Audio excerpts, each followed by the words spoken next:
하겠습니다.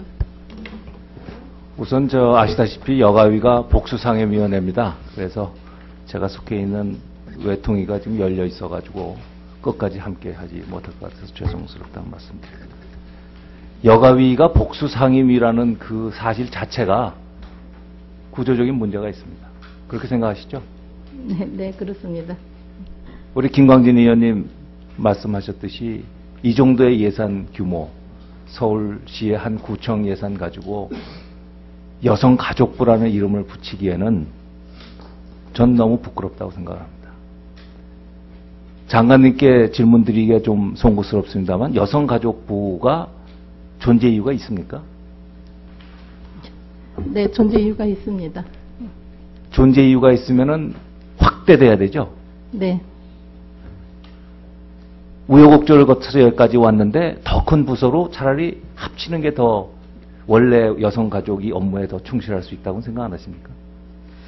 지금 이 여성 정책 추진 체계에 대해서는 그동안 쭉 많은 고민들을 해왔습니다. 그래서 지금 그 체제가 여러 번 바뀌어 온 것도 거기에 연유합니다. 어떻게 하는 것이 여성 정책을 더 효율적으로 추진할 수 있는가, 거기에 대한 고민이 그동안 있었다고 생각됩니다. 장관님, 그 예산 구조를 보면은 일반 회계의 지출보다 기금 지출이 더 많다는 거 알고 계시죠? 네.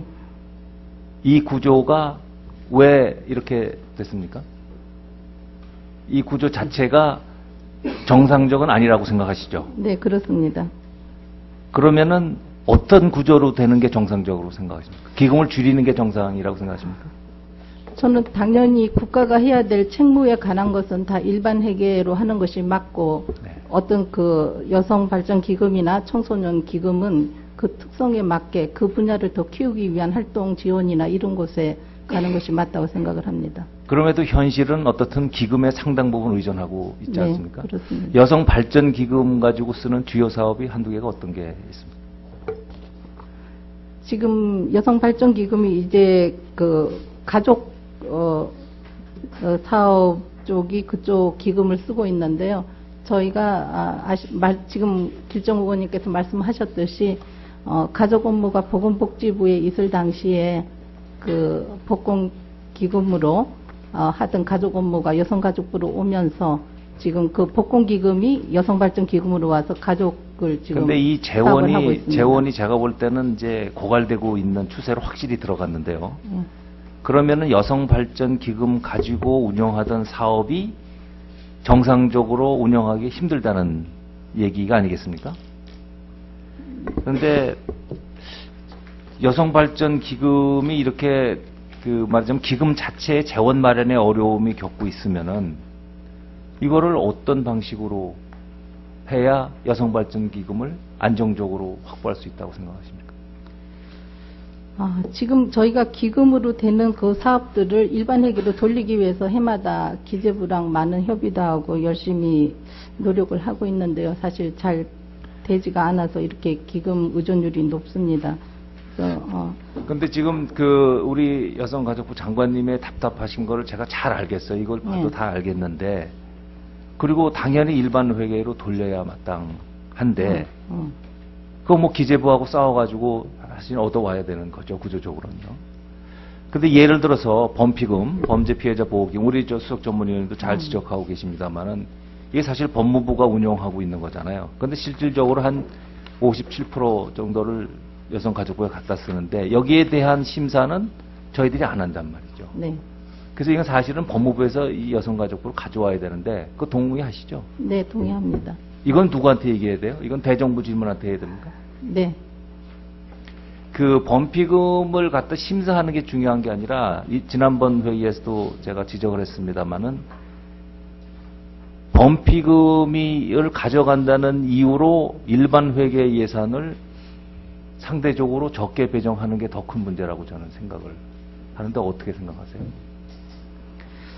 네, 지금 우리 존경하는 길정 의원님께서 지적하셨듯이 기금을 저희가 씀으로써 많은 여러 가지 제약이 있습니다. 그래서 가능한 한 일반 회계로 해야 되는데 또 기재부의 전체 국가 기금 운영 체제 내에서 또 움직이기 때문에 저희가 어려운 점이 많이 있습니다. 근데 저희도 노력을 하지만 이것을 의원님들이 좀 도와주셔가지고 큰 틀에서 해결을 봐야 될 문제라고 생각을 합니다.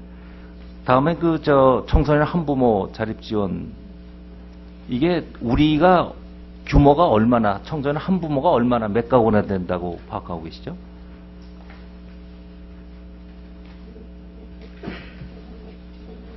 지금 청소년 한부모가 지금 제가 말씀드릴게요. 예. 제가 가지고 있는 자료는 14,600가구로 돼 있는데요. 지금 이게 우리 수석전문위원 분석에도 나와 있지만 이 집행률이 떨어지는 이유는 기본적으로 추정 대상을 정확한 규모를 파악하는데 좀 부족해서 그렇다고 나와 있거든요. 근데 왜 이게 집행이 적으냐에 대해서 여성가족부로도 답을 다 받았는데 타당합니다, 다. 그런데 이러한 이유 때문에 청소년 한부모 자립 지원하는 거를 소홀히 한다라는 건 있을 수가 없다고 저는 생각하거든요. 장관님 동의하시죠? 네, 동의합니다. 그렇다면은 여러 가지 이유로 노출되길 싫어한다, 뭐 여러 가지 이유가 있습니다만은 어떻게든지라도 이 청소년 한부모들이 자진 신고를 하고 정부의 혜택을 받을 수 있도록 하는 게 정상적이잖아요. 네. 그래서 저는 막연히 안 쓰면 그만이라고 생각하지 마시고 이 정부 부처에서 그런 우리 청소년 한부모들이 적극적으로 신고를 해서 그 혜택을 누릴 수 있도록 하는 정말 특단의 아이디어를 좀 구성해야 된다. 저는 그렇게 생각을 합니다.